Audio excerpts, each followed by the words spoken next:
How's it going, everybody? Chad Smith again. We're Ryan Strength and Conditioning. Today we're going to go over the technique of a back squat. So the first thing we're going to do is we want to make sure that the athlete has went ahead and he's cleared hip hinging, and he has the basics down of body weight squats, maybe an overhead squat, a jerker squat, things like that. Once the athlete's proficient with that, we'll go ahead and move them into the actual barbell back squat. So the barbell back squat, the first thing we're going to do is our setup. Is whenever the athlete walks up, we want to make sure that the actual bar is accustomed to them. We want to make sure it's not too high to where they're up on their toes, pulling it back, anything like that.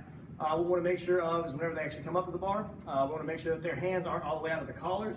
Even with some like the bigger guys, like football offensive linemen, things like that, we want to make sure they're not too far outside. We want to keep them almost inside of these rings out here on the side of the knurling right there. Okay, so whenever we do that, when we get up underneath the bar, we want the bar to be on the spine of our scaps. We don't want it to be necessarily down our rear delts. We don't want any low bar back squats. If that's how they squatted before previously, that's fine. We can work with that. But typically, I like to have the athletes, put it right there on the spine of their scapula.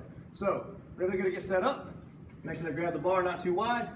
They're going to pull the bar into the spine of their scap. Whenever they come up, we want to make sure they go back.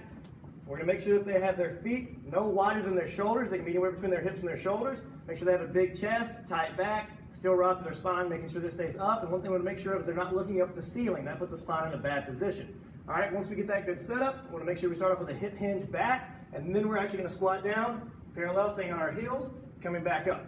Okay, that's what we're looking for. So once again, everything stays tight, spine in neutral position, staying up, big chest, tight back, keeping the head neutral, sitting back, standing on the heels, coming back up. Make sure we go up, hear the bar hit the rack, make sure we're getting it placed back properly. Okay, that's the main thing we're looking for from the athletes. Now, once again, I have Blake Baker helping me out, so we're going to see what Blake has to do on the squat, see if we can help him out a little bit. Everything stands as good, on the bar in the right position, everything nice and tight, big chest, tight back. On the parallel, coming up. Good, get one more, Blake. Nice, everything's looking good.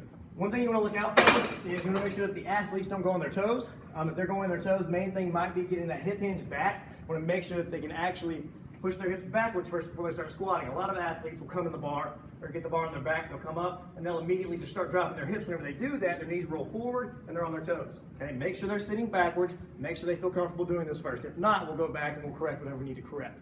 So basically, this is the back squat in a nutshell. Hope this helps some of you guys out. Thank you so much.